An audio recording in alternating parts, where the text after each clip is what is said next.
Good evening, everybody. Thank you for participating for today's MEA learning session on the principles of M&E and introducing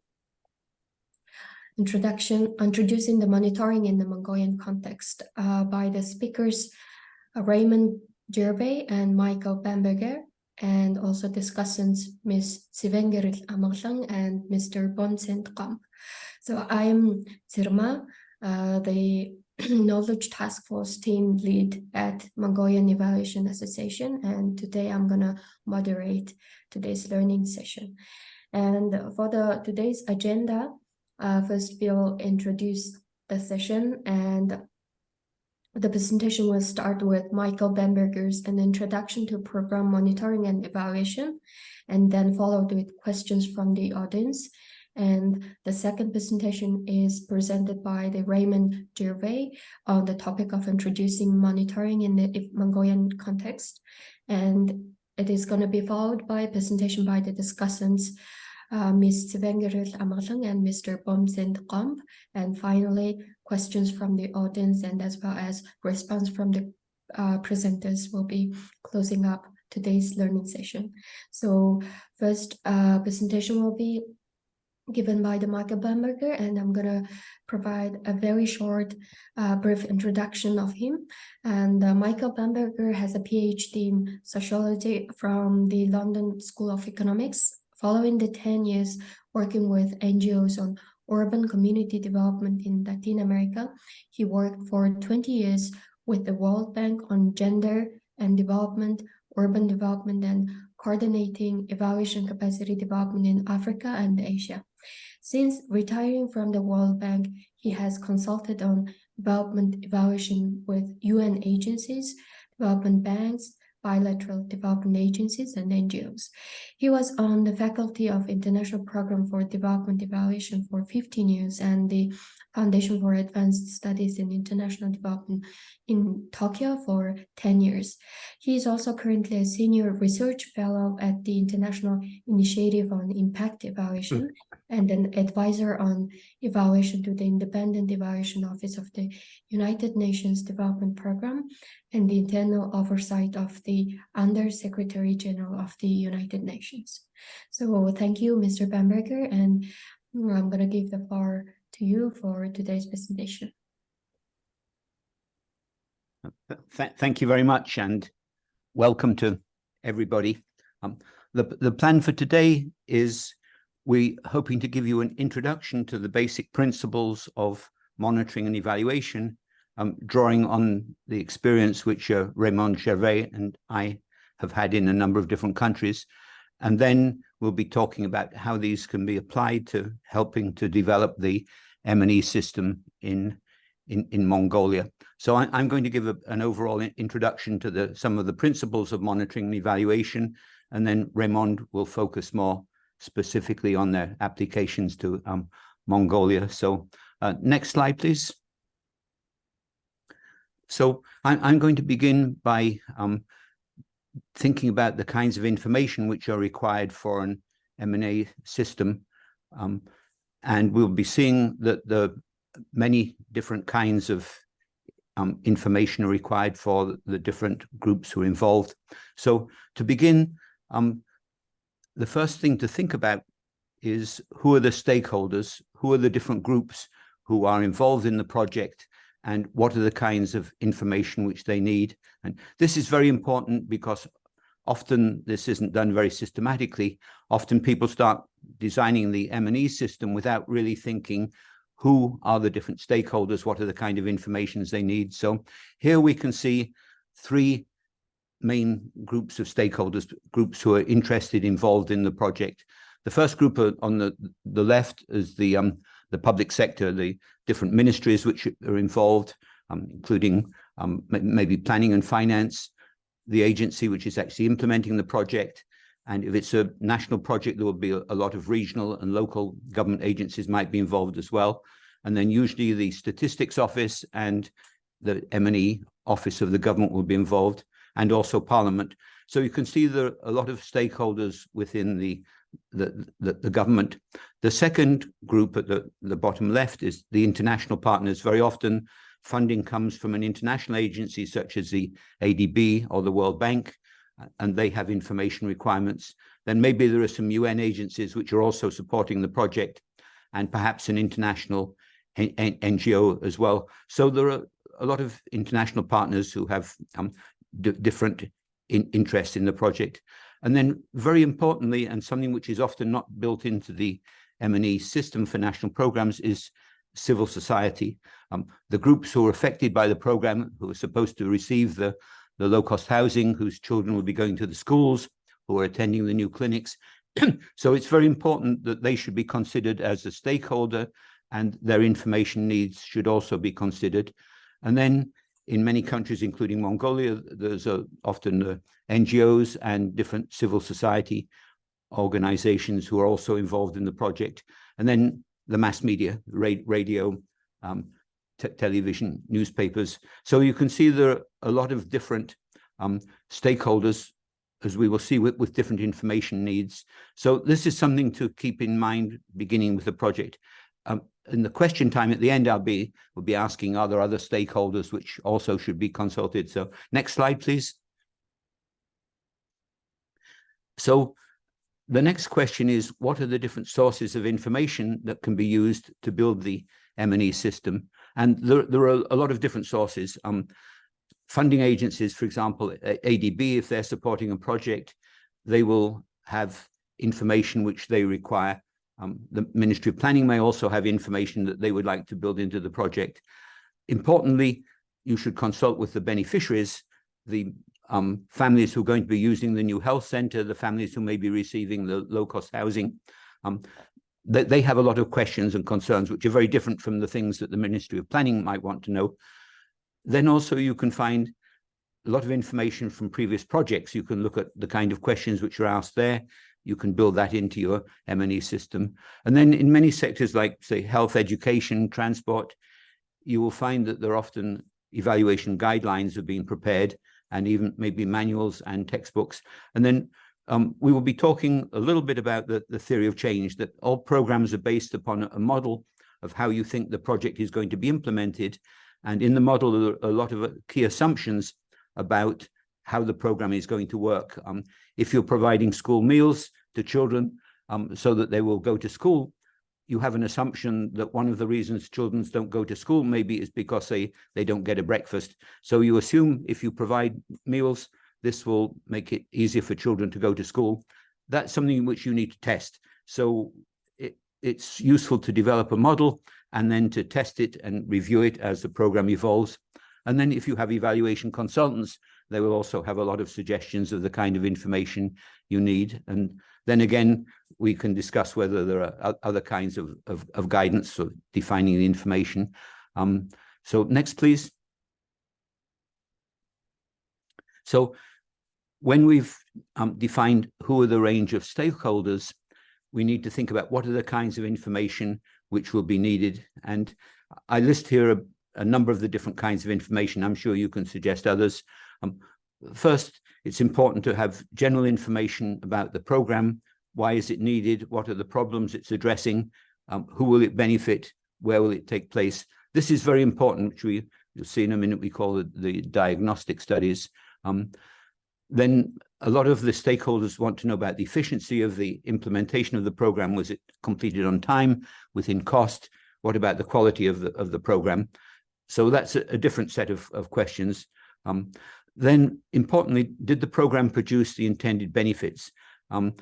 If it's a school program, the benefits are to increase the graduation rate of the students, but maybe also to help, for example, girls to make it easier for them to get into the labor market. So you need to look not just at whether the program was implemented, but was it achieving the intended benefits? And importantly, did it reach and did it benefit the intended groups?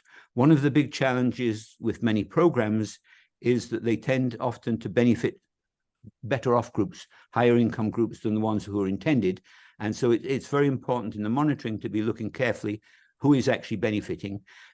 It may be that there's lots of children are going to school, lots of people are getting housing, but you may find that higher income groups are not the groups that it was intended to benefit. So this is really critical to look at who actually benefits, and that is not always done. So that's important. Then also, many evaluation systems only look at the intended benefits. The program was intended to provide housing for more people. That's the only thing you look at. But programs have unintended benefits. Some of these may be positive, some of them may be negative. An example of a negative outcome of a program, which we mentioned in the earlier sessions, was that if you're providing finance and technical support to women to start small businesses, you may find that they start the businesses and their income goes up, but their husbands may become resentful that they're being left out. Sometimes the neighbors will tease the man saying, now your wife is earning more money than you are. You're not really very useful. And so sometimes you find that men will begin to drink more alcohol and become more violent. So you could find an unintended outcome of a project was increased domestic violence. On the other hand, you may have positive outcomes as well. For example, if you're organizing groups to work on building the irrigation systems for farmers, you may find that the skills they learn of organizing a group, they may use in other projects which you're not looking at. So sometimes there's a lot of unintended positive benefits, like the people applying their organizational skills to other programs which you are not monitoring. So sometimes you don't capture that in the monitoring system. So you shouldn't just focus on the intended outcomes, but also look at all of the other outcomes. And then something which again is often to some extent ignored, was the program sustainable? There are many small irrigation systems for farmers which begin very well, but there's no maintenance. And so after 2 or 3 years, you find that the irrigation channels are becoming silted up and the water is no longer flowing. So it's really important in your M&E system to look at what happens when the program is starting to operate. Is it sustainable 2 or 3 years later? If you go back, is the program still delivering the benefits? So again, we'll ask are there other kinds of information which are needed in the question session. So the next slide, please. Then we also have to think about what are the different ways that M&E systems are being used. There are many different ways that the information can be used, and sometimes not all of these are fully taken advantage of. The first use is before the project begins, doing a diagnosis of what is the problem and what kind of programs are needed. Sometimes a program just starts, someone says there's a shortage of housing, let's build more housing. But you really need to do a diagnostic study to understand what are the problems which people have. Is housing their priority? I've been in a number of countries where people say we'd like to have better housing, but we're more concerned to have money so our children can go to school. So it's really important to do a diagnostic study before the project begins to understand what the problems are, not just your theory sitting in your office, but what are the problems of people in the field, the communities you're working with. Then the second use, we've already mentioned the theory of change, identifying the model of how the program is supposed to operate and then checking whether it is actually doing that.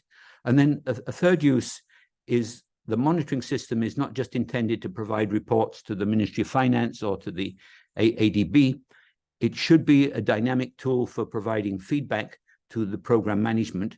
So it should detect if there are problems occurring, providing feedback to management so you can address these problems now, what some people call agile management monitoring. Then the theory of change needs to be reviewed periodically to see whether your theories about providing school meals, was that going to get more children to go to school? Did that actually work? Or do we need to revise the model?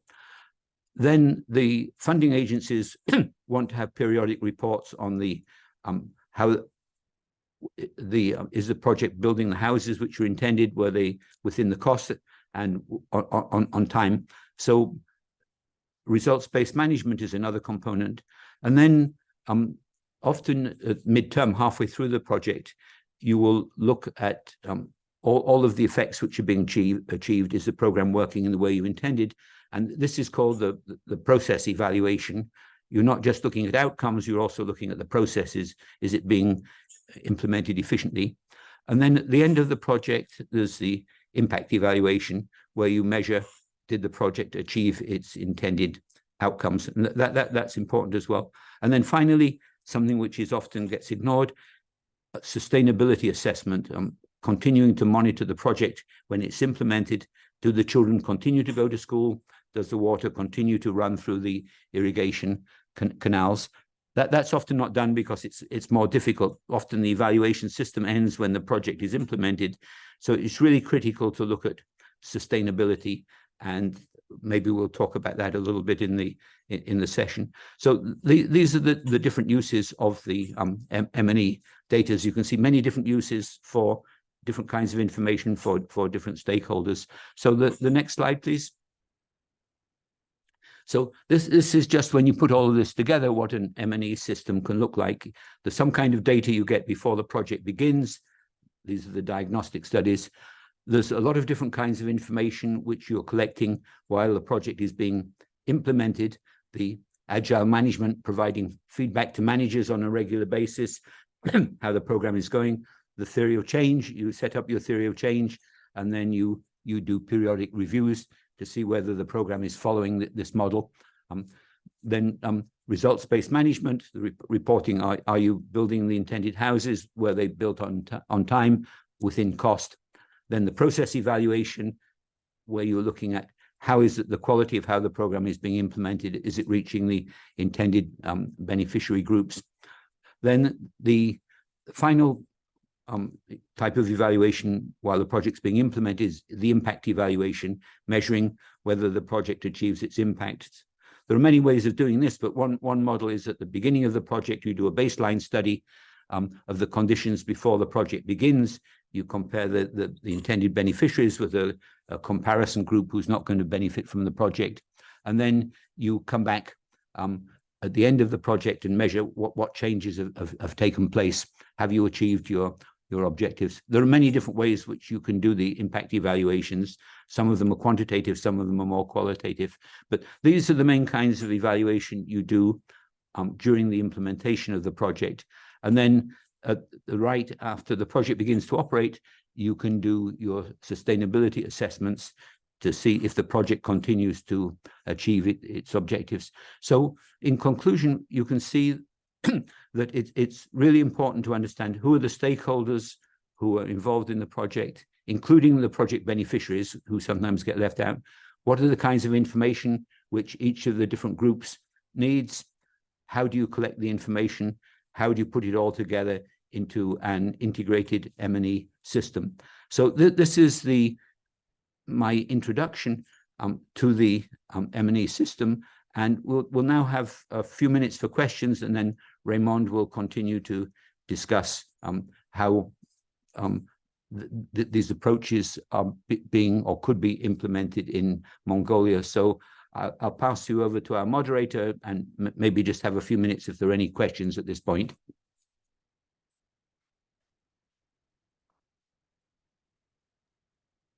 Thank you so much, Mr. Bamberger. And from the audience, if you would like to ask any question, feel free to unmute yourself.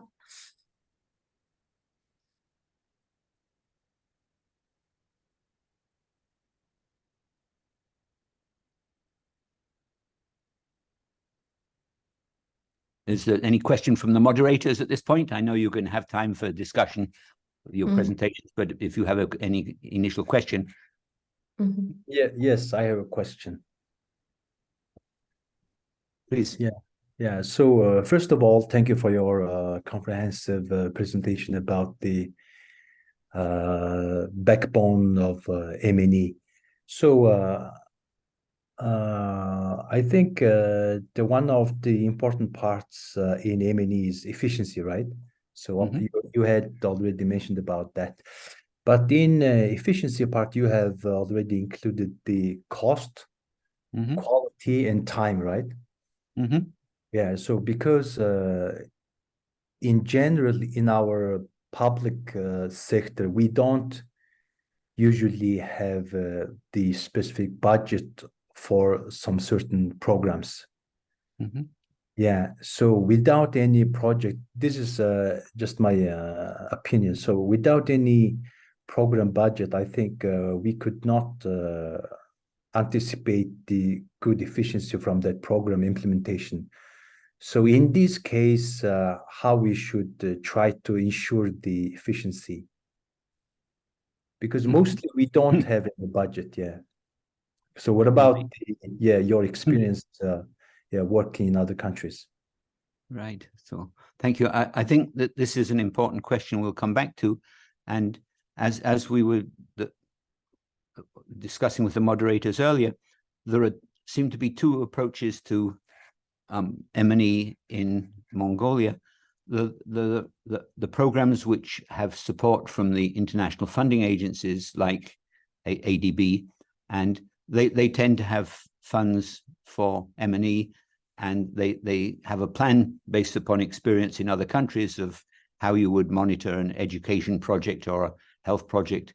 So in that case, they would usually, not always, but usually have the funds for measuring efficiency, and that's one of the things that they would want to know about.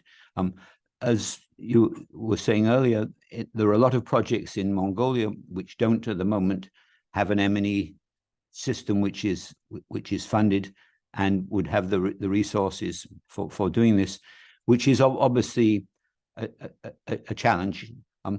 One possible approach, and we can come back to this, is to try to select a few pilot projects from among your portfolio, where you either you can find some funding for M&E, or maybe occasionally you might be able to get some funding from a international agency, but probably within the government for some of the projects you could find some funding, and try to test out on a small pilot basis with a few projects, setting up a basic M&E system to look at things like efficiency.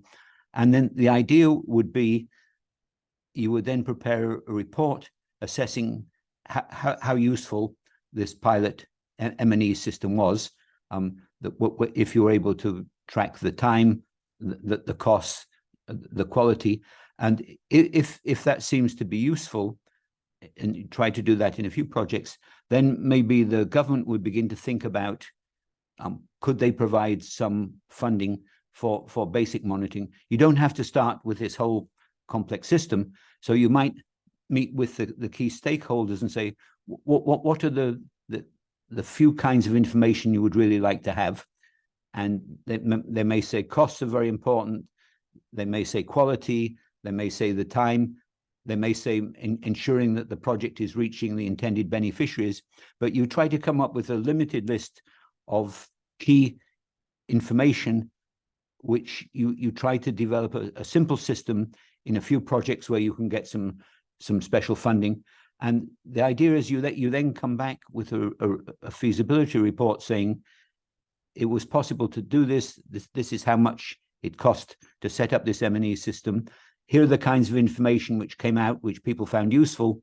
And then the appropriate agencies could sit down and think, well, this didn't cost too much to set up the basic system, and this was really useful. So maybe they would gradually try to expand it to other projects. I've been in some countries where each ministry is asked to find one or two projects where you can begin to do the monitoring on a pilot basis. So there are ways, I think, where you can start on a small scale. And for a lot of agencies, it doesn't cost too much money to set up some of these basic systems, because you already have accountants who are tracking the costs. You have somebody who has some information on how the construction is going, and so on. So I think that's a way to go. What is a danger is to say we can't do anything because we have 2,000 projects. There's no way we could find funding for this, and so everybody says there's nothing we can do. But if you said let's ask each ministry or a certain number of ministries to identify one or two projects where you think this could be done on a pilot basis, then that becomes more possible. And then people sit down and say, this was really useful. let's try and do it on a wider scale. Or they may say we don't really see it was very useful. Nobody ever used this information. But if people do find it's useful, then you can think about how you could gradually expand this. So this is a secret, because many times when a government says let's do M&E, they send out note. Every agency has to do this on all of their projects, and people just say this is impossible. So starting on a small scale is often not the way that governments think. If you're going to do something, you have to do it everywhere. So try to think of, could we just maybe start with some of these pilot projects? And you could probably find, I can't speak for your international donors, but I would think it's quite likely that you could get some support from some of these agencies to do this kind of pilot testing. That's the kind of thing which I think they might be interested in. Obviously, I can't speak for them, but I suspect you might be able to find support. So that's just an initial ideas which we could come back to. But I think the secret is being able to start on a small scale.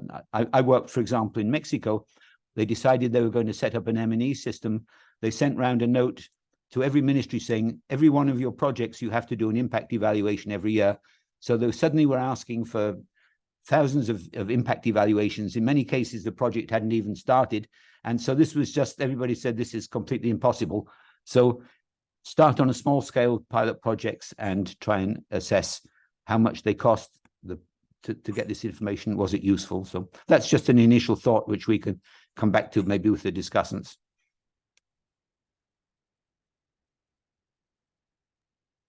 Thank you for the specific detailed answer. On the chat, there are 2 questions from the participant. So I'm gonna just read it out. So in your experience, KPIs have proven to be the most insightful and useful in assessing the success of development projects, and how do you ensure they are accurately measured and interpreted? And second question is, what are some common challenges in assessing the success of developmental projects, and what strategies do you recommend for overcoming these challenges? Okay. Thank you. I think we'll leave the second question, because Raymond has some slides thinking about some of the challenges, and I think that's something that the discussants will also talk about. So that's a very important question, the challenges, and so we will come back to that. On the KPIs, the key performance indicators, these are very useful, but it's very important how you select the KPIs, the key performance indicators. In some cases, they only focus on the financial indicators. Sometimes they only focus on the physical implementation. Did the schools get built? So it's very important that with the framework which I was presenting, when you're developing the KPIs, the key performance indicators, you begin by thinking, who are all of the different stakeholders, including the project beneficiaries?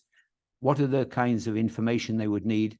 And make sure that the KPIs are not just developed by a consultant sitting in an office, but there's a process of consultation with all of the different groups.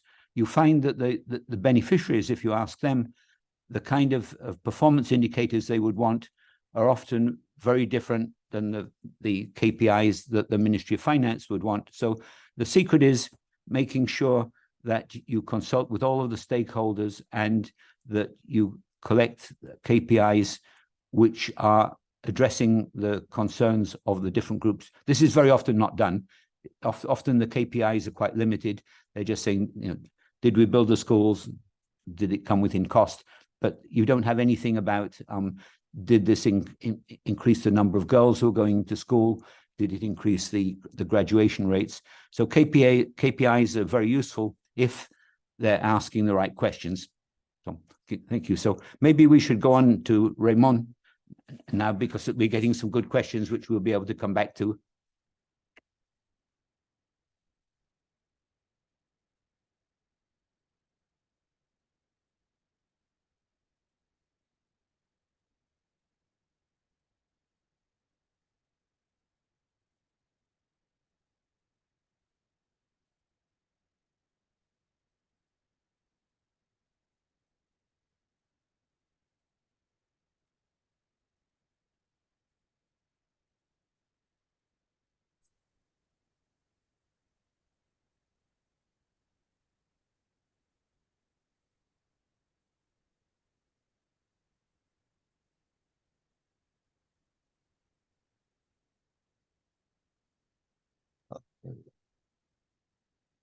Okay, well, welcome. Thank you. Thank you, Michael. Sorry about the little glitch, and it's still on. There's the yellow thing moving around. Anyway, okay, so what we're going to try is to look at introducing monitoring, and it's been an issue for as many years as I've worked in Mongolia, which is not much, obviously. I started working in 2018 and 19, and then it accelerated. And through the pandemic, I did a lot of off-site support to the merit team, because the work I did in Mongolia was through merit. One of the challenges, well, first point is that I wrote a series of speaking notes, so you'll probably see me reading my notes, but the notes themselves will be distributed. So, and I will be adding some information as we go through the screens. So there's a combination of what I'm going to say, which is being recorded, and what will be sent out after the presentation through to all of the participants, hopefully. So, as an introduction, from 2018 to 2023, there's been a lot of changes in Mongolian landscape in terms of monitoring and evaluation. You have to remember that in 2018, people were working under Resolution 89, and then it moved through the pandemic to Resolution 206, which I will be talking about.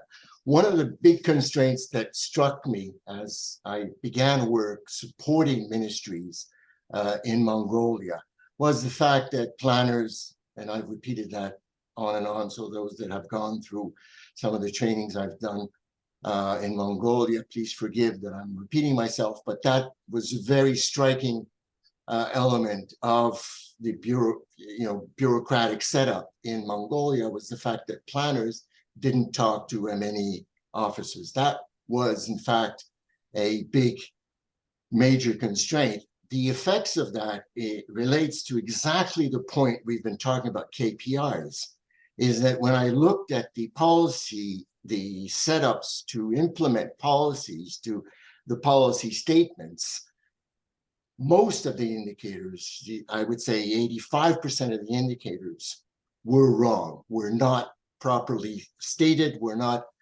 focused towards trying to measure, trying to follow up on the reason the policy had been written, had been disseminated, and had been sent out to the ministries or to the AMAGs. So there was these two major issues, which are in the Mongolian administration, were complementary. Is that on the one hand, planners and MNE were, for whatever reason, and that was true for all the ministries I worked with, were not talking to each other. And the side effect, the very negative side effect of that, was the fact that most of the indicators were not properly stated. And Michael gave an example. If you have a program of building schools, saying in your indicator, the school is done, which I've seen multiple times in the implementation frameworks that I was given, schools are built. Well, that's not really what an indicator, a monitoring indicator, should be. So we're going to try to look at that in terms of both the theory at the international level, at the Mongolian level, as we go through the presentation. At the international level, and that would be the kind of first point. First of all, the good news is that Mongolia has now a Mongolian version of the OECD glossary.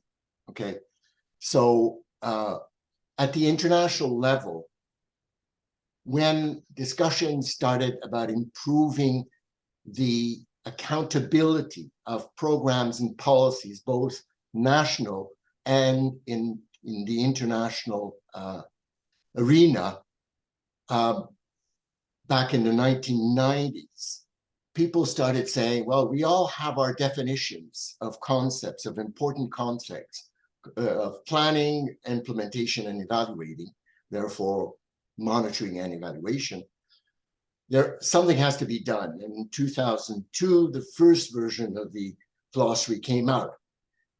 Now, if we limit ourselves, which is the subject of the presentation, to monitoring, the definition, as you can see, runs over two important elements.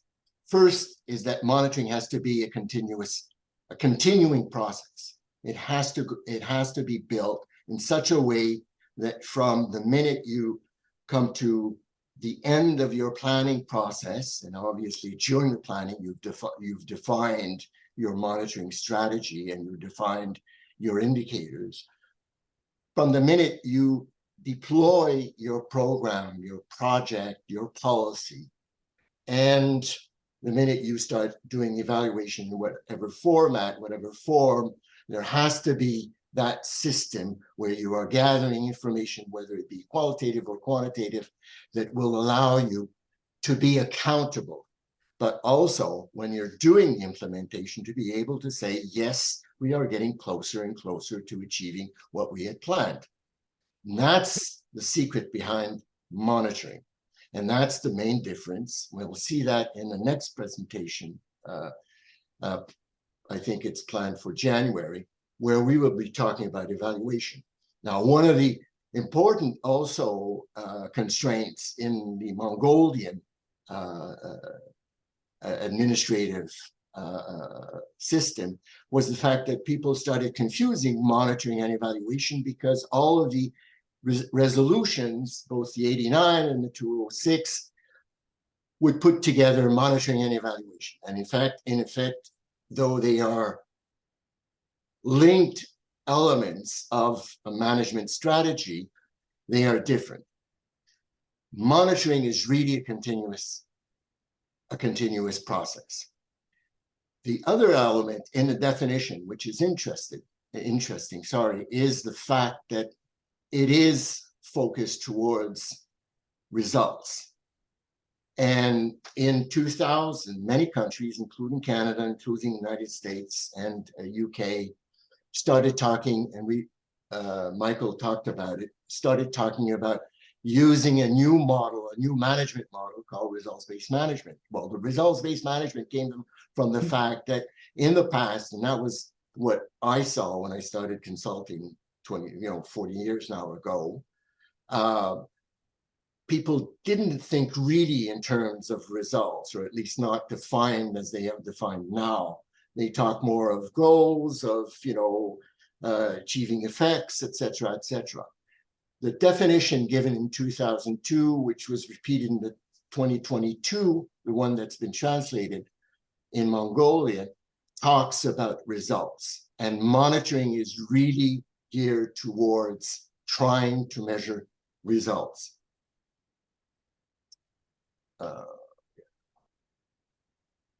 Okay.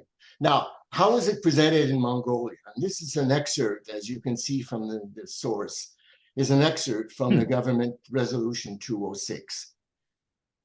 There's two articles. One, the first article is 1.2. It does mention, that's the important point, it does mention the fact that monitoring seeks to increase the accountability of the government in terms of results and effectiveness. And as mentioned, to improve implementation and accountability. So that's an important element.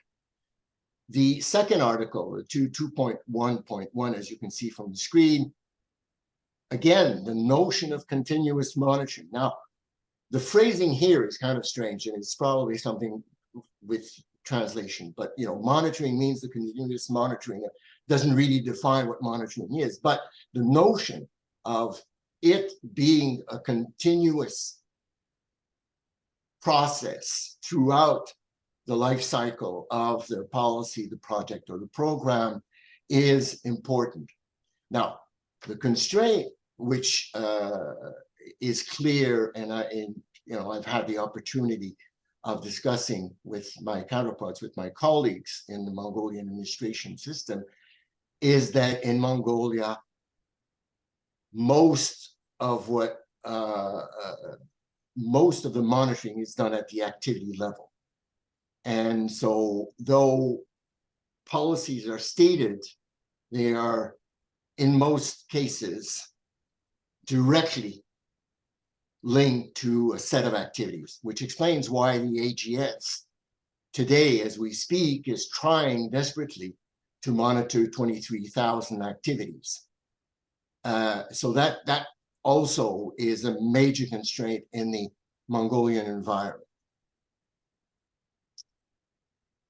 Now, how do we see monitoring? And I think that this screen comes from really discussions about, you know, what should be found in the presentation itself, is that many, well, my colleagues from MEA were insisting on explain the differences. Now,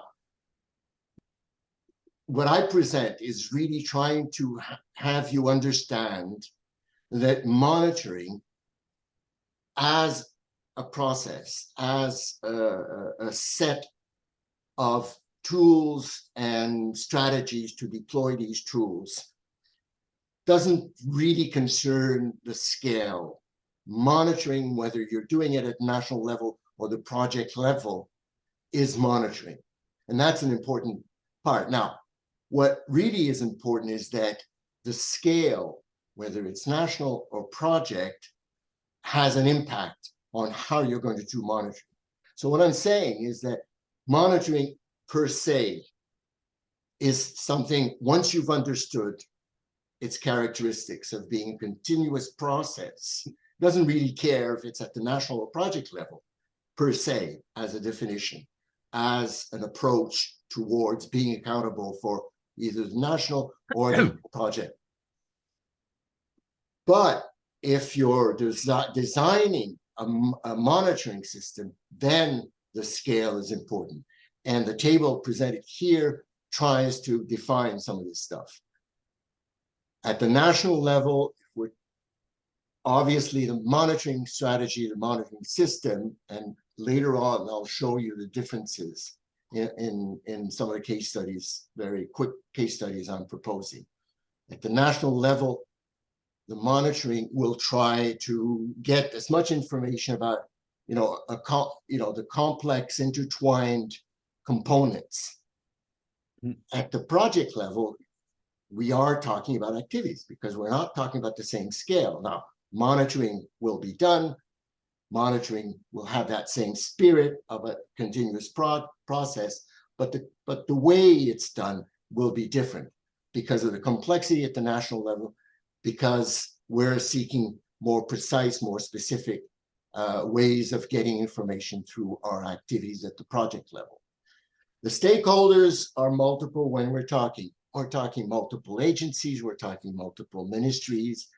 If we're talking health, we're talking, you know, Ministry of Communication, Ministry of Health, Ministry of Public Works, even if we're trying to build new clinics. At the project level, there's limited human resource. Often, from our experience, and I'm sure Michael will agree with this, at least from my point of view, when I've evaluated, and I've done a lot of evaluation of NGOs, therefore project level, one of the big constraints, and I've seen that in Mongolia, and we can discuss that, is that the availability of monitoring expertise is an issue. And that's often been the case at the project level. So if people understand what monitoring is at the theoretical level, often managers at the project level in NGOs or in small UN projects don't pay enough attention about mobilizing proper monitoring expertise. Stakeholders at the national level involved, and Michael hinted on that, stakeholders include executive, legislative, administrative. At the project level, really more the managers, the governing bodies, the director, the assistant director, etc. So there's a limited number of people at the project level.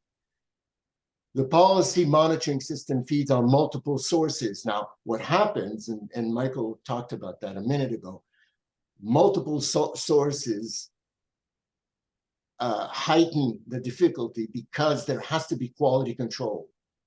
And in many, many cases I've seen at the national level, especially when I was doing corporate evaluations for the Canadian International Development Agency, in many cases, quality control was not done to make sure that the different sources could justify and validate your monitoring system conclusions, or at least preliminary conclusions.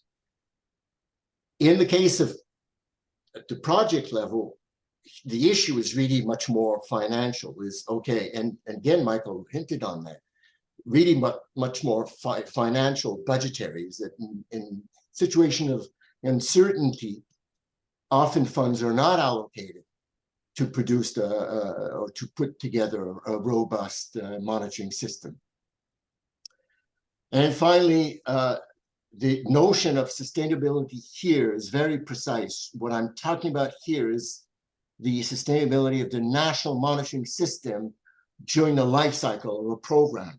Now, if a program extends over 10 years, you have to make sure that that system will be working, will be functioning at full capacity throughout the life cycle of the project. So when you're planning a program, when you're planning it, you have to make sure that it's going to survive the turmoils, the changes of government, the changes of administration, so that you are producing a monitoring system that is coherent, and all of the indicators are coherently comparable, and that there's not any differences. And that's an important challenge. And having evaluated programs, I can tell you this often has not occurred. I've seen projects where, you start the project with, indicator so-and-so, and at the end of the program, you discover that, the indicator doesn't make any sense, or it's been forgotten, Often at the project level, monitoring response to funders' requests for accountability. And often at the project level, you are more subject or exposed to the probability of an evaluation.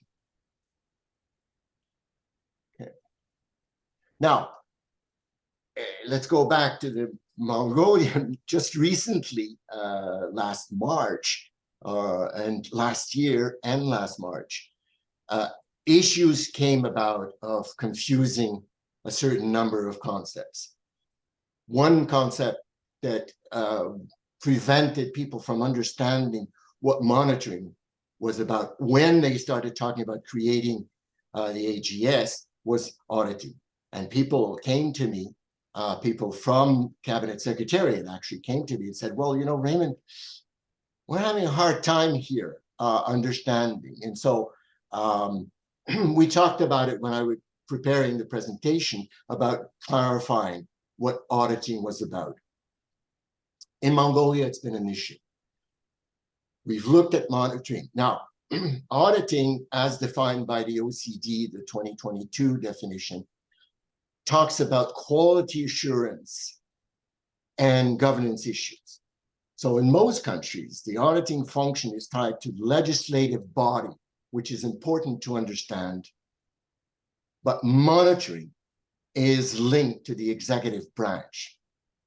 So when the parliament, and that's the case in Mongolia, that's the case in Canada, in the United States, in UK, in France, when the parliament wants more information about the performance of an important national program, they will not ask the monitoring branch of the executive agency. They will ask the Auditor General to do a specific operation on assessing the performance of such and such a program. And that's the nature of auditing, and that's the organizational setup of the auditing body and the auditing operations. Monitoring and evaluation is a prerogative of the executive branch. To clarify things, I set up again a table, monitoring and auditing compared. Monitoring continuous, auditing in most cases it's periodic because of the spread, because of the concerns of the legislative body. If someone raises a question at the Parliament or National Assembly, depending on how you call it, then the auditors will be, the Auditor General or the auditing administration will be mandated in doing a specific report. Monitoring controls the implementation process. Auditing, if you look at the definition carefully and you read the note that was said in the OECD glossary, it is really an issue of compliance. Auditors and inspectors actually are focused on compliance. Methods used, descriptive data. In auditing, what you'll have is really a checklist of questions on risk management and efficiency of organizations. Monitoring talks about process, auditing talks about normative. And the questions are in essence quite not totally different, because obviously if I'm, for example, doing an evaluation, I will read the auditor's report. I will read the monitoring reports, and I will read the auditor's report if it exists. But the questions are different. For monitoring, you're talking about moving forward and doing things right.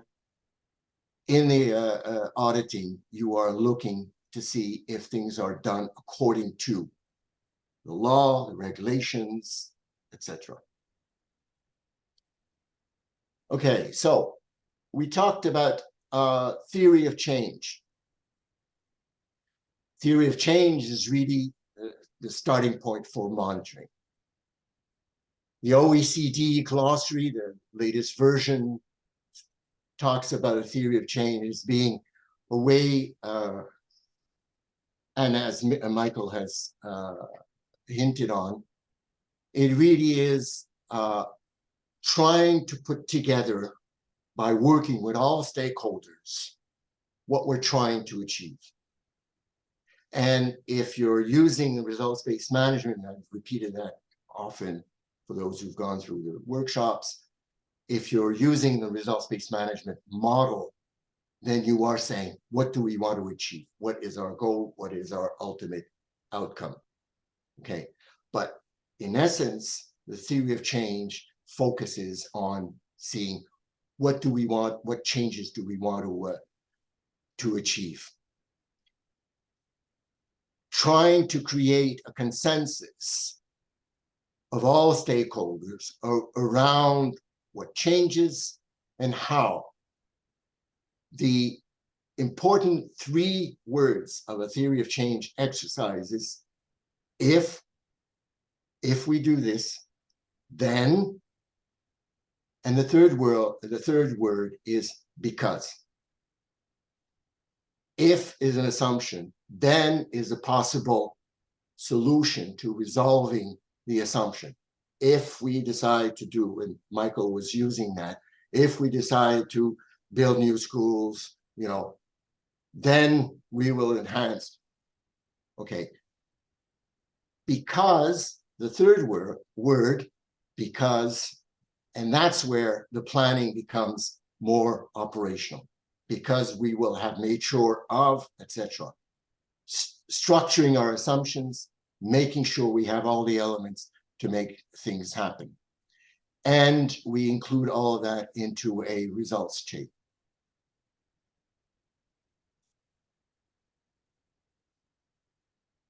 Now, the graphic, often, if you look at some of the manuals, and I can make available some of these manuals about theory of change, this one being one of them, talks about graphic presentation. if you look at this model, and that's not the only one, there's another one called path, theory of change path analysis, where you present graphically the things quite differently. But here you have the if here, so that, and the outcomes, then the preliminary outcomes, then become, sorry, the because of what I was saying. This type of graphic representation is really what I've discussed with some of you in the workshops, is really what we use to do a performance measurement framework, what we call the logic model, where you set up the goal at the top and all the other elements are cause and effect relation, if then cause and effect relations are structurally linked to achieving the goal.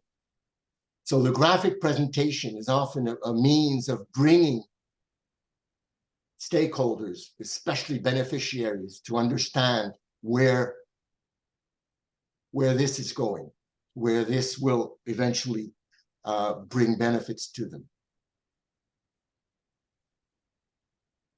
Okay. Now, here's something interesting. If you look at the source, I was looking for kind of a theory of change, more or less statement, or something that looked like if then, if then statement. And I fell on the greetings from the Prime Minister at the time of 2017 on the law on promotion of gender equality, national program on gender equality and its plan of action, 2017-2021. Now, you won't find that in his greetings, okay? You won't find that in his greetings. You will find a similar statement, which I structured.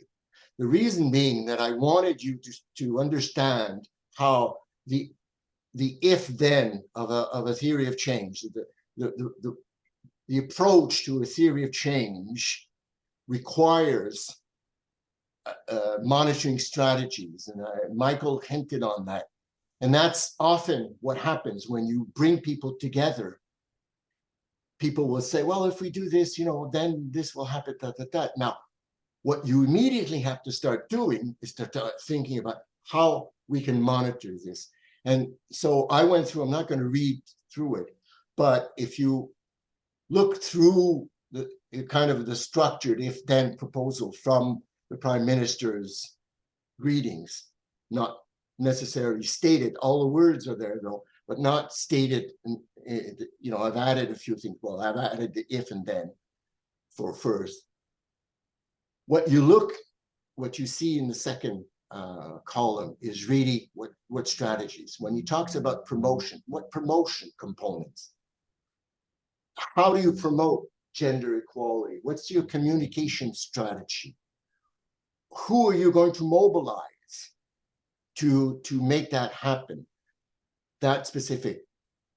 Are they going to be effective strategies of communicating, having people understand why it's important to achieve gender equality?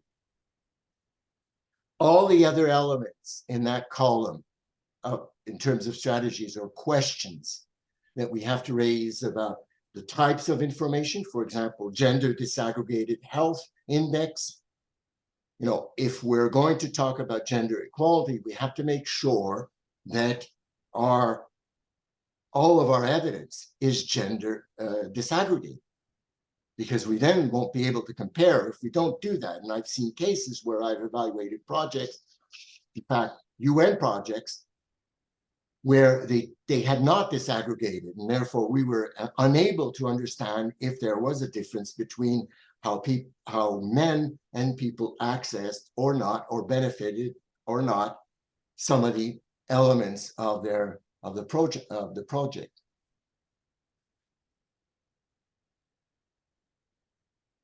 Well, okay, 1 minute. I'm going to count myself here. Okay, 1 minute case studies. I was in Belize just earlier this year, actually this summer. and I worked for the, I supported the Social Investment Fund. Social Investment Fund is kind of a World Bank approach to funding small-scale, community-driven projects, not necessarily infrastructures, but a lot of it is infrastructure. So the Belize is a Central American country, very small country. Now, what was interesting, and if you go through reading the description I give, what was interesting is that at the starting point, the SIF projects were to be, small community-driven infrastructures, rehabilitating school, water cistern, and making, in one of the archaeological sites, which was a tourist attraction, they built a small shopping mall, etc.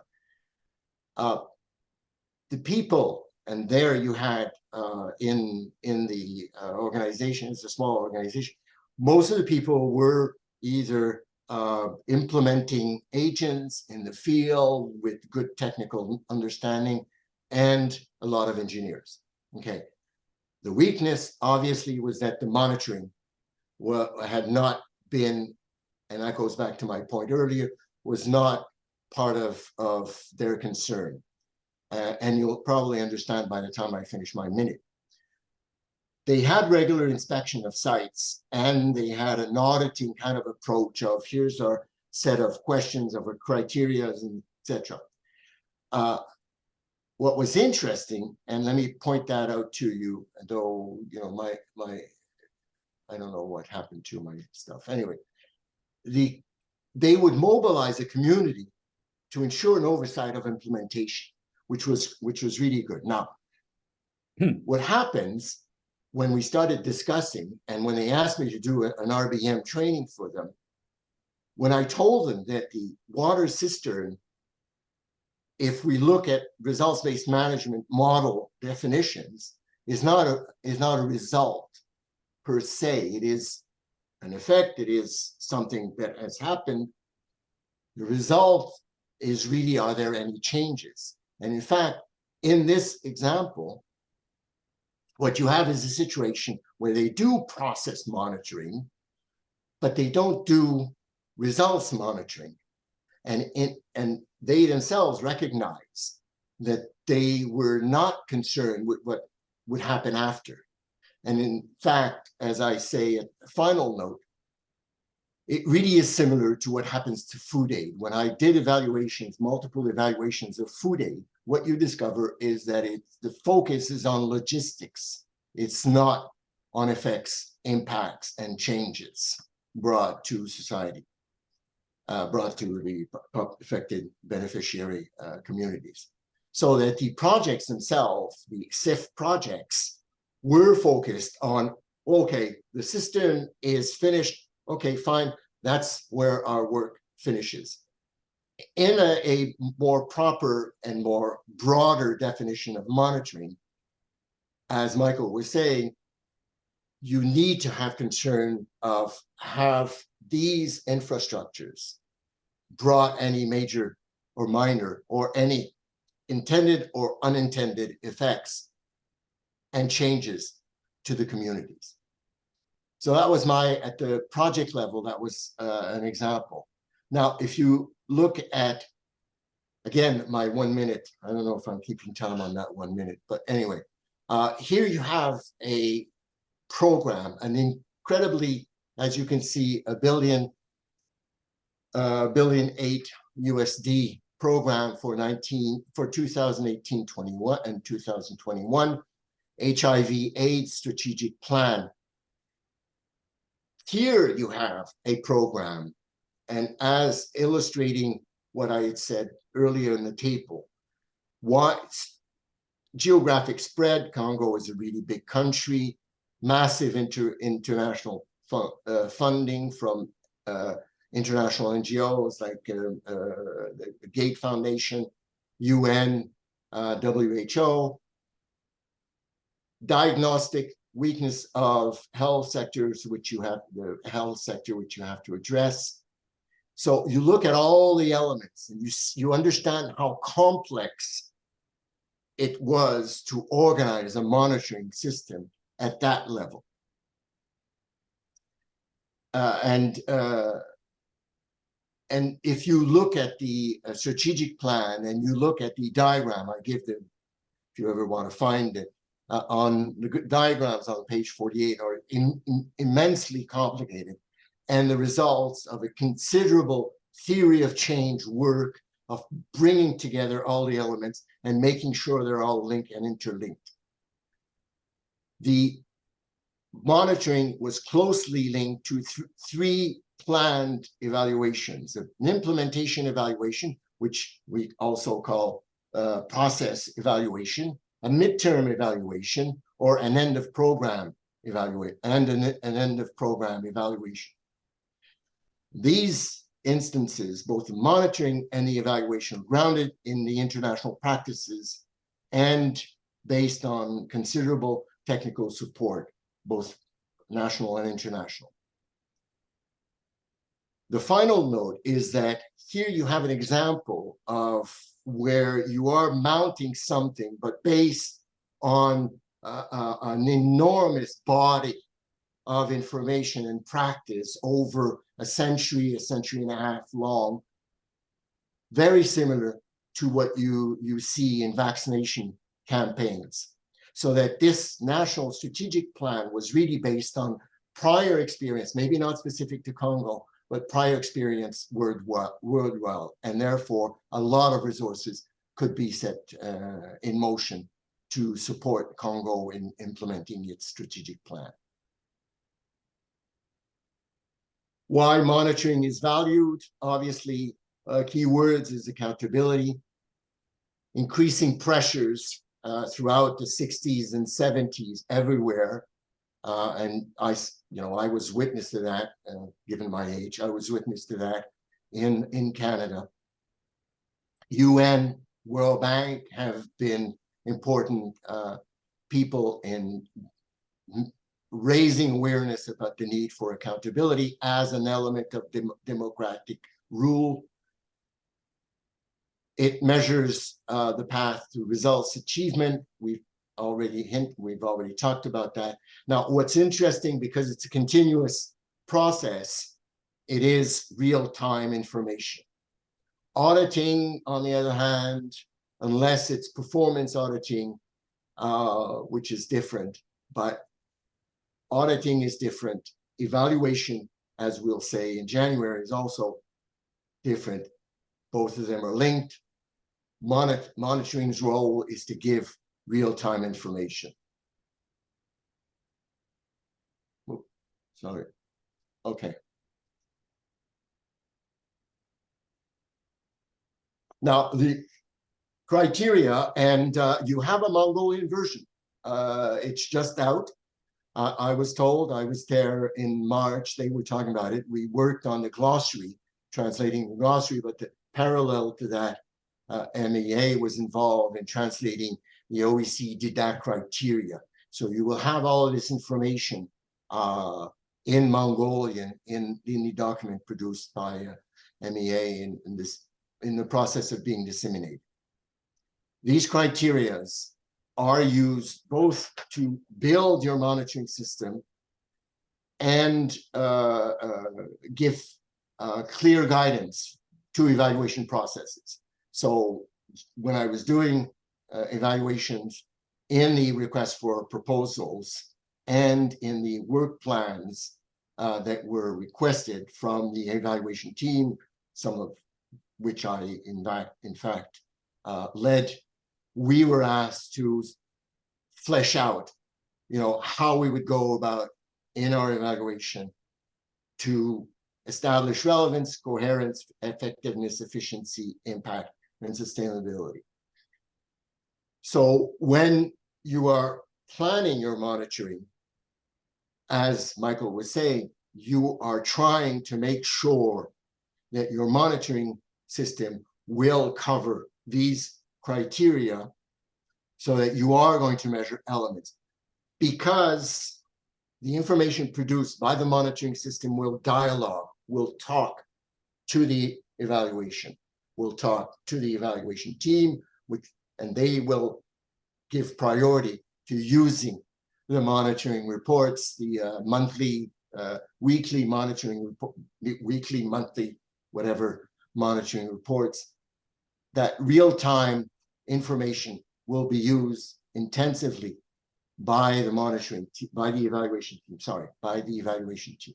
So it's very important that when you are going through the process of thinking your theory of change, building your monitoring system on the work done, trying to flesh out your assumptions, you are taking into account all of these criteria, because they are all very important.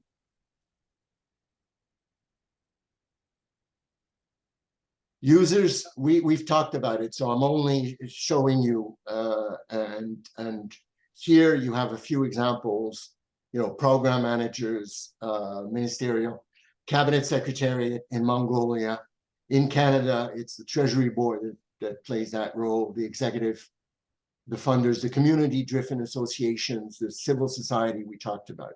At the project level, that's the national level. Project level, we will talk about the beneficiary communities, obviously, national and international funders, the governing bodies, the heads of the organization, project managers, the more day-to-day. These are the differences. But in all cases, the monitoring system must address the concerns of all of these stakeholders. Here you find something that I've used multiple times over the years, is to try to explain, what are the benefits of monitoring and evaluation. If you do not measure results, you cannot tell success from failure. And it goes on to showing, in the end, if you can't demonstrate results, then you can't win public support. So that, as Michael was saying, beneficiaries will turn to you and say, that's not what we wanted. And you want to avoid getting at the end of a 3 or 4 year project, a 10-year program with civil society organizations, labor unions, local community organizations turning to you and saying, no, this is not what we wanted. So unless you have a clear idea of your results, that's the role of the TOC exercise. If you've, in line with your defining assumptions, created a monitoring system, then you should be able to demonstrate results and therefore win public support.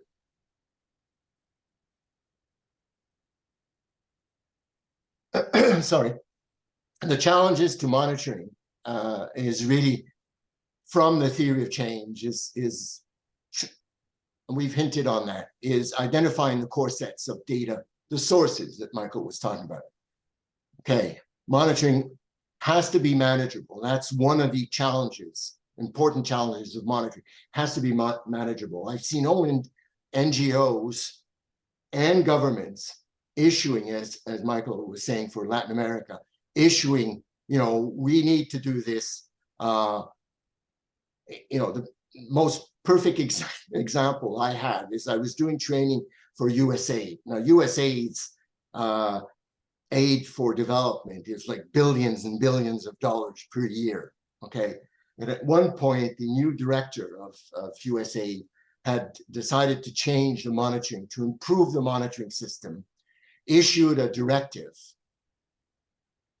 sent out the directive to all offices. And as I was doing training at the office level, people told me when we received the directive, we went crazy because, well, we hadn't done this. And it's similar to what Michael was telling you for Mexico. In USAID, people freaked out. People said, we don't know how to do this. And they wrote back to head office, to headquarters, sending masses and masses and masses of information, often not processed, often not analyzed, thinking they were going to comply to what the directive said. 4 or 5 months later, USAID had to send the note out to say, well, all this is fine and dandy, but we don't have the manpower. We don't have the analysis power to process all that information. Please stop. And for me, that was the notion of making your monitoring system manageable. For me, that was the most interesting example of, wait a minute, you mustn't, raise expectations. You mustn't issue directives without making sure that you are going to be able to manage. And you can't devise your monitoring system without making it manageable. Making sure resources, both human. In Mongolia, my experience is that a lot of local resources at the AMAG level were kind of weak. This is improving. There's been a lot of people who've gone through the virtual training. Actually, 30,000 civil servants went through the virtual training. So this has changed. But in 2018, 2019, people doing monitoring and evaluation at the AMAG level were saying to us very candidly and very honestly that they did not have the technical knowledge to do what it was in their job description. Mobilizing communities as a first step, and Michael talked about it, ensure the robustness through the life cycle. Thank you. Did I go over 25 minutes? Maybe, well, maybe I'm sorry. Anyway, there's these speaking notes, so you can also complete with the speaking notes, which you will receive. Thank you. Thank you so much, Raymond, for very interesting presentation with the context of Mongolia. So I'm going to take very few questions in order to save time, because we are a little bit out of our time. So on the chat, yeah, Min Bayer Bude raised the hand. If you wanted to raise some question, just feel free to ask. Thank you. Thank you, Raymond. Okay, my name is Mind Bayer, and I really, agree with your explanation about the experiences and current situation of how Mongolians are, knowing about the monitoring and evaluation, how practicing, and it's most of them we are in a project, in an organization, we are using this monitoring tool very wrong. I agree with you. So what my question is that about the challenges. For example, like many people like me, it's very challenging that all the people have a different understanding about the monitoring. Then we need to, raise awareness about the good understanding, and also try to facilitate and guide the people to use that monitoring evaluation tools right. But the most of the time, like projects like Mongolian projects is already designed wrong way. So there are many people has a challenges to raise this awareness and then make people understand, right? Then we need some, the competency like coaching or mentoring or something like that. So my question is like, what would you, recommend us or advise us to make this understanding right in a project, in an organization, in the community? So my intention is like a personal skill, like maybe coaching or maybe mentoring or maybe facilitation skills or any other things. Okay. Thank you for your question. Now, it has multiple layers to it. First of all, the good news, and there is good news, it's not all bad. The good news is that there's more and more Mongolian material, thanks to MEA, thanks to Merit. First of all, there's a compendium of important international material on monitoring and evaluation and on results-based management, which is available in Mongolia. Okay, so that's out. That's been out since 2019. Okay, then the glossary, the OECD 2022 glossary, has been translated into English. And then the OECD criteria have been translated into Mongolian, sorry. And then the OECD criteria definitions and presentations have been also translated in Mongolian. All of this material is now available for use. Now that's my first point. That's the kind of the good news. The news that needs work is how do you get people? If I look at the Mongolian experience and I think about the 30 years that I've worked through the transition in funding agencies, obviously because I'm Canadian, funding agencies, CEDA, USAID, etc. I've done work with a multitude of them. One of the key steps that was brought with a lot of work, including the 2002 first version of the glossary, was to get people on board on definitions. Now, the fact that you have these definitions now available in Mongolian should allow you to sit down with your colleagues and say, listen, let's all agree on what we're talking about when we're talking about this, that, and whatever. Okay, that for me, and that's would be linked to the international experience. When I started doing, monitoring trainings back in 2000, 2001, that's 20 years ago, I would feel the need to compare these definitions. So I would use the Canadian definition, the USA definition, and I would try to create a kind of synthesis. I would conclude in saying, well, they all use the same keywords, etc. The fact that in 2002, the OECD came out with the glossary, changed the landscape completely. Now we could say this is what the international idea is behind whatever we're talking about. And that's why, I'm still using, as you saw, some of these definitions. The important element here is that you have it now in Mongolia. You have to maximize that. The second point I would make is, and you hinted on that, is you have people, planning is not done properly, and you're absolutely right. All of what I've seen, what I've worked on shows that in Mongolia, planning is done separately from monitoring and evaluation. That's not how it should be done, okay?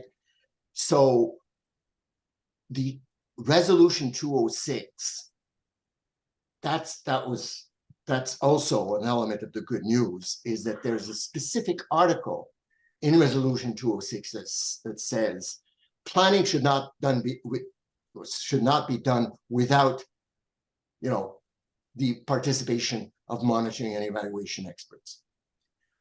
That for me, having seen what was not in resolution 89, was a major contribution of 206 to change the way people were doing it. Now, whether they're doing it or not, that remains to be seen. What I'm saying is that you have a legal element to use and saying, yes, I want to be at the planning session, because we're going to plan the monitoring as you are planning whatever you think will be a benefit to communities and to AMAGs, just as at the AMAG level. So you have a legal kind of background. Your back is protected because you have this, I think it's one or two articles that says exactly that you're going to do now in Mongolia. We're going to do planning by putting together the planners and the monitoring and evaluation people.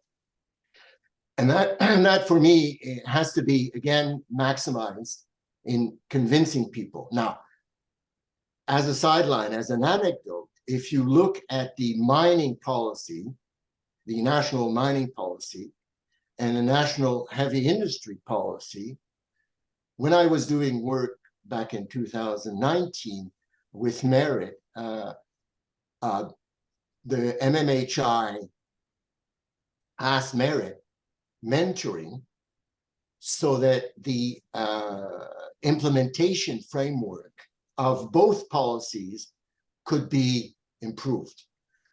They needed considerable improvement because the planners had never talked to the monitoring people. So all of the indicators were wrong. All of the elements needed, the definitions of sources, etc., all of that had to be reviewed. So I sat down with someone from the mining ministry and mentored her for a couple of weeks, as I did for the woman that, both of them were women, the woman from the heavy industry section of MMHI. And so what we did is we sat down and looked at the possibility of improving. That's half of my anecdote. The second half is that when they went back to the ministry and said, this is how it should be done, and people looked at it and said, oh my God, yeah, that makes a lot of sense. That makes a lot of sense. We want to better understand. We'll have a workshop. We'll ask them to do a workshop. So they turned to Merit, asked Merit to get me to do a workshop. And I sat with Merit and I said, I'm not going to do a workshop if they're going to send the monitoring people. I don't have to talk to the monitoring people. I have to talk to the planners who will talk to the monitoring people. So my condition, which was approved, was that both of them would be in the workshop. And we worked together to have them understand that you can't plan anything without putting together the stakeholders. Does that answer your question?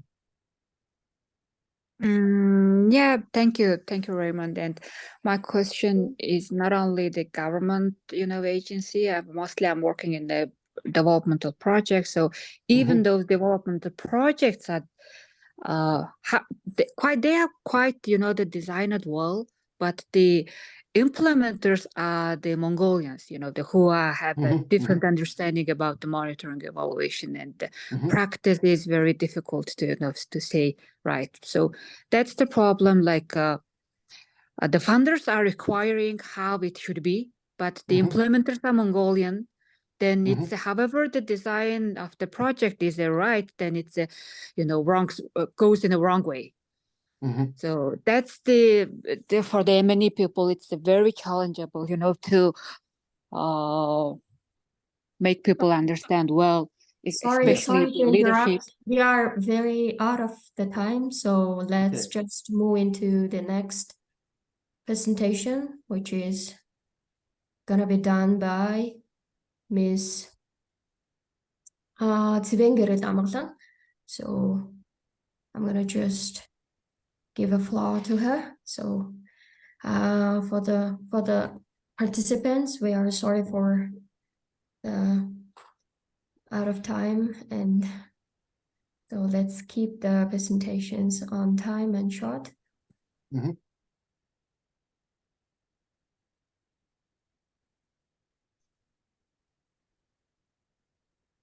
Can you share the screen, Ms. Which one? Tseveengerel, with Ms. Tseveengerel? Okay.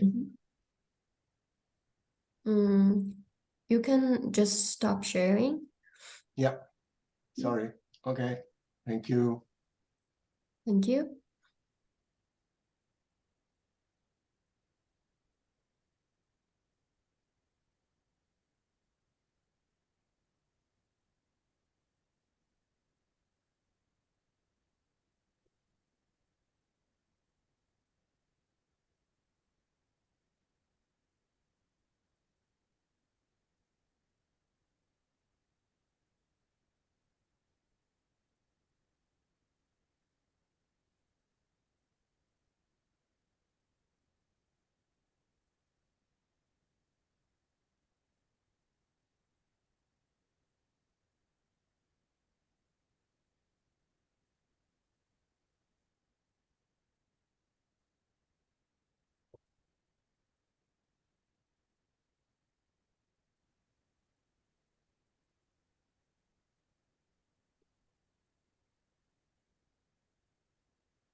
So now, how many minutes do I have?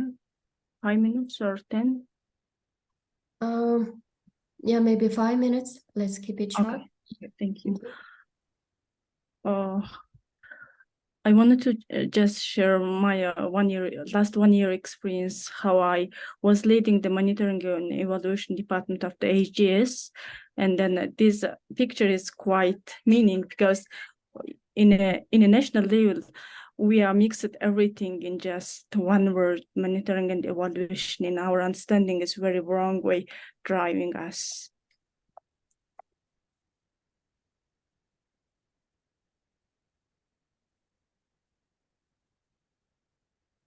Okay, let me just introduce regarding for the 206, what was the including that one. And there was the three main things included. One is the development policies, another one is the ad hoc regulations, another one is the organizational daily activities. The mostly we are concentrating for the development policies. It was the including the long, medium, and short-term development policies we are named, and also it's including for the province some policies. One bad thing, we are trapped the activities. It's included it's totally almost like 16,000 regarding for just development policies. And also ad hoc regulation is very mixed things with the development policies. It's released every year, and then it's 2022. It's almost like 6,000. Also, another thing is we are mixed. It is the organization daily activities. Oh, sorry, I didn't translate it. It's also amount of almost like 9,000. Totally, we have almost like 13,000 activities. It's a huge amount of the number in a national level. Okay, it's very quick, and then I could not explain very fully. What was the wrong the past? We had a wrong understanding regarding for the evaluation, and also we had the activity trap. This such big number of the activities, and also we not use it for the budgeting and planning, consistent with our plan evaluation reports. And what was we are intending in the future, enhance the capability of the government and its employees. One thing I'm so happy, I think Raymond was the working and merit project. During that time, they was teaching some in many classes for the 4 provinces. When I saw those 4 provinces, they have more qualified, more than other provinces.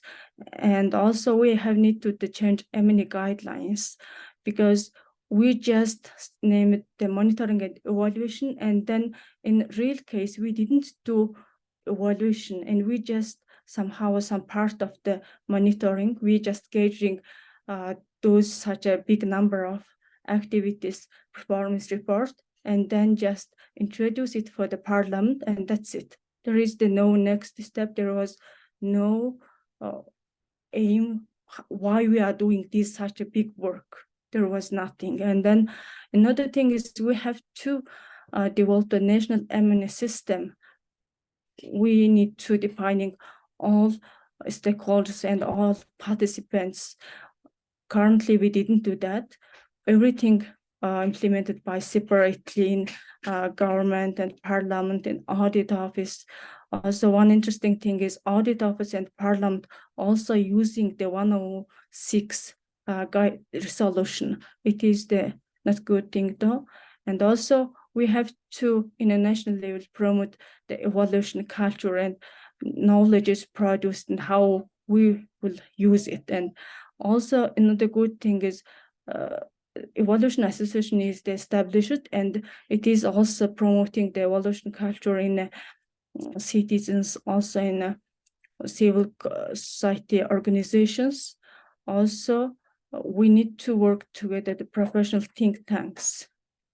The last thing is, I think, the evaluation recommendation, I think it's one kind of the knowledge. The political party leaders are involved in leading this country, who are make main decisions. So they have to understand what is the real M&A, what it's proposed, and then how we adopting in our work. This is the very useful for us. Thank you, Sirma. It is very short time, so I'm so. Thank you so much. So just to give brief bio about Ms. Tseveengerel, she is a social and financial policy researcher who worked on national level development and policy studies at the Authority of Government Supervisory.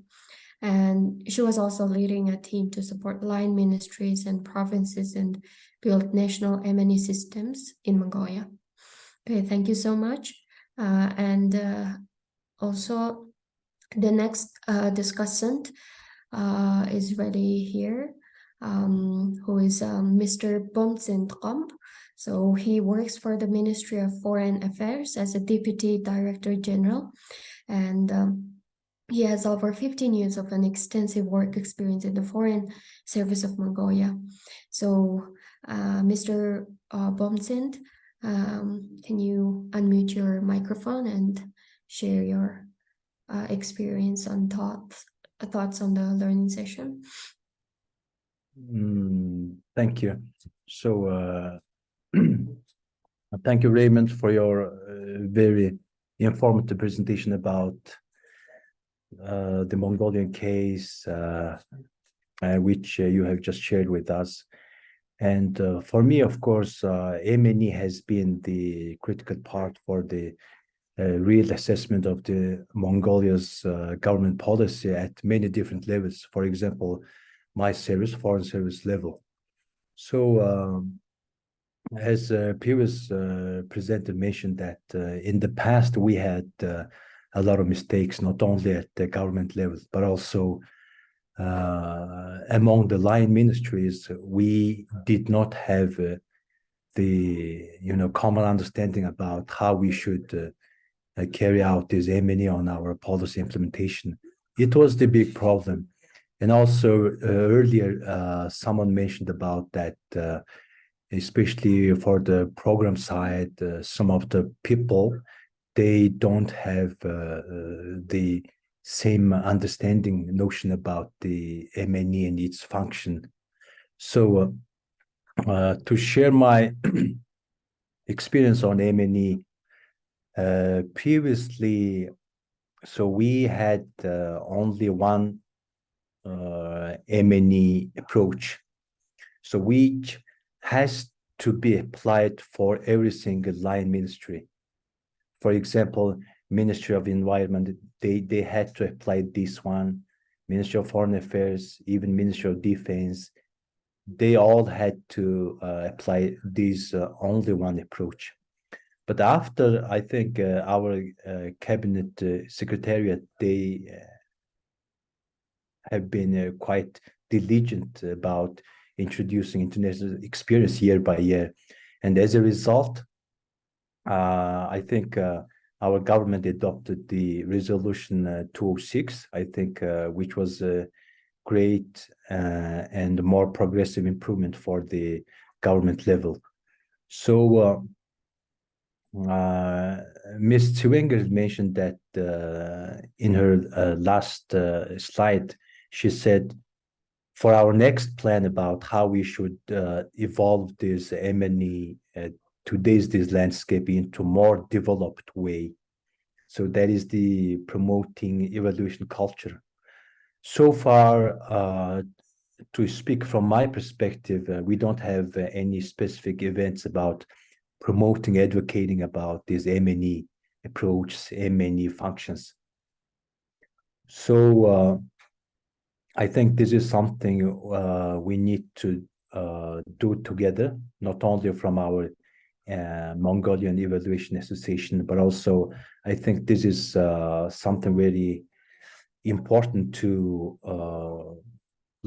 bring together a lot of different stakeholders which all do this M&E work. So next is I think which might be the urgent issue, the M&E unified system we need to develop as soon as possible, because when we go abroad, when we participate some international conference, some international training. So the countries, they mostly very well designed the M&E system based upon their country's development level, their capacity, and the economic scale. So M&E system, I think it's the important stage for Mongolia to, I mean, real time make the assessment about what direction we are going to. Is this eventually right or not? So to decide all of these things, this M&E unified system has to be developed, has to be set up as soon as possible, for which I think our Mongolian Evaluation Association and the other participants who are in this Zoom are making great contributions. So this is my general thought about the M&E development and its current landscape in Mongolia. Thank you. Thank you so much, Mr. Bumtsend. And from the participants, if you have any other questions, please feel free to type on the chat or unmute yourself. Hi, I have a quick question. Okay, sure. Two of the latest two speakers from Mongolia. Is there anyone currently in the Mongolian government, or any one institution or department or division who is has already bought into the idea of that M&E needs to reform in the current government, or that we need to build the culture on M&E? Is there anyone that you can particularly think of, or a division or a department that you can think who would be more able to sort of foster that culture in the government? Someone who already promotes this idea. And I ask this because I'm currently working on a project that could be working on this area specifically, and I would like to start reaching out to stakeholders who have already bought into this cause, so that I don't start from the beginning. Mm-hmm. Yeah, so to your question, currently I'm at the government. I work for the foreign ministry. So at our ministry's level, we had initiated some of the events about how to properly carry out this M&E at our ministry's level. But to be honest, we don't have any like communication with other ministries. But we tried, but it didn't work well. And so if you have some good idea, please feel free to reach out to me, and I think we can join our voice at least, and we can bring our MEA association into initiative to work with the cabinet, government cabinet. I wanted to just add for the Bumtsend, and when I was working, I think 2 weeks ago, I out from my job, and then when I saw the line ministries and other agencies from the government, and there was no professional person, real M&E. There's just a lawyer or something like that appointed in this position in the line ministries. It was the very wrong thing. I hope it will be changed in the future. Okay, thank you. Well, if I could intervene from my own experience working in Mongolia, what struck me, and I'm not generalizing, but what struck me when we started with the Mr.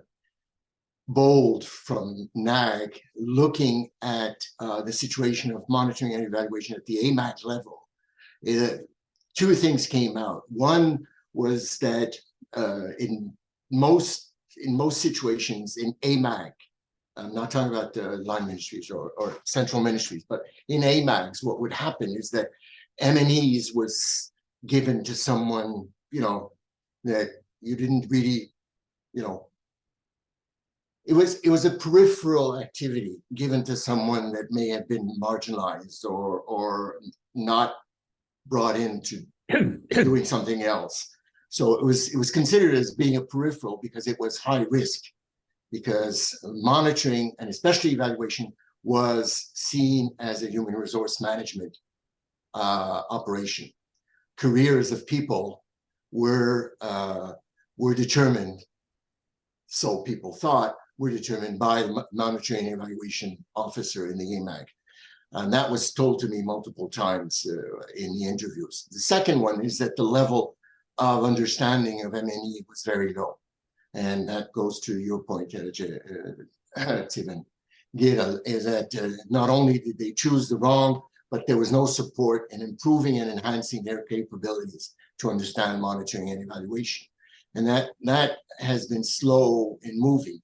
What was interesting was when the Cabinet Secretariat, with support from Merit, developed the virtual training and brought, 30,000 civil servants to better understand what monitoring and evaluation was. Now, that should have been a first step. Whether there was more steps, obviously in March, I also did workshops for NAG, did workshops for Cabinet Secretariat. But in the end, there has to be a continuous process of enhancing capabilities through all levels, central and AMAG level, so that people understand the definitions, understand how it should be done, understand how it should be done in their sectors, making it relevant for their sectors, and not working at the theoretical, theoretical level, but working in their sectors. And there's means of doing that.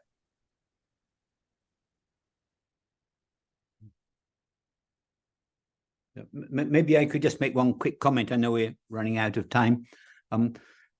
There are some very interesting experiences in Latin America of understanding the difference between the needs of Parliament and the needs of the implementing agencies. In Chile, for example, as a few years ago I was working there, each year the Parliamentary Budget Committee would identify a number of key issues that they wished to have addressed in evaluation. For example, one year there was a problem of the mines closing and increasing unemployment, a range of issues. The point was that they focused each year on a few key issues, and the Ministry of Planning was required to design an evaluation which would be delivered to Parliament in time for the budget planning. So, for example, they knew that often it was maybe about November, they got the request from Parliament, and in May, the Parliamentary Budget Committee would meet to make decisions. So there was a very clear timeline, but the point was that Parliament was only selecting a few priority issues each year that they wanted to focus on, and the design of each of the studies was different depending on the characteristics, whether you're talking about mines or education or promoting foreign trade. And so that became quite an important driver of the system, and people began to realize that this was valuable. The challenge was that the Parliament had a narrow economic focus. For example, with the mines, one of the issues was the impact on women when their husband lost a job in the mine. And Parliament said, no, we're not interested in gender. We only want to look at the economic issues. So they had quite a narrow focus. It was well done, but ignoring a lot of the social issues. In other countries where the system was run by the Ministry of Planning, there was much more focus on looking at some of these social issues as well. But the point was that the Parliament didn't, or the Ministry of Planning didn't want to receive 30,000 reports on every project. There was a process for identifying what were the critical issues which needed to be addressed and focusing on those. So I think that's very important, because there are so many systems where you just get overwhelmed with so much information that nobody, well, either has the capacity to produce quality information or to use it. So I think, as we've talked earlier about trying to prioritize certain issues, you need a routine monitoring system. You need to know for each of your projects, are the funds being used correctly? Are the things getting built? But you also need to have a way of focusing on a smaller number of priority issues where you can design a thoughtful monitoring or evaluation which is actually going to be used. That creates the spark. If you do a few evaluations and people say this was really interesting, then it begins to extend, and people think we need to assign some budget for doing this. But if the information you get just overwhelms you, people say, well, this is really not very useful, and it just becomes a routine of collecting thousands of documents. So finding a way that gets back to the question from various people of having some key leaders in the Prime Minister's office or in Parliament or in some of the ministries, which can actually drive and focus this. Because until people see some evaluations which are actually useful, there isn't any motivation or anybody really concerned about generating the resources to do this more generally. So try to avoid this danger of just evaluating everything.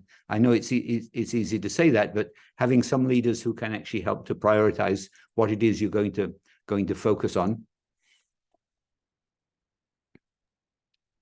Okay, so here we come to our learning session ending part. So thank you all for your great presentations, and thank you for introducing the basics of monitoring and evaluation system, and also a monitoring and evaluation program in the context of Mongolia. So thank you for all the participants as well. So see you for the next learning session, and have a good day and have a good night. Thank you all. Thank you. Thank you.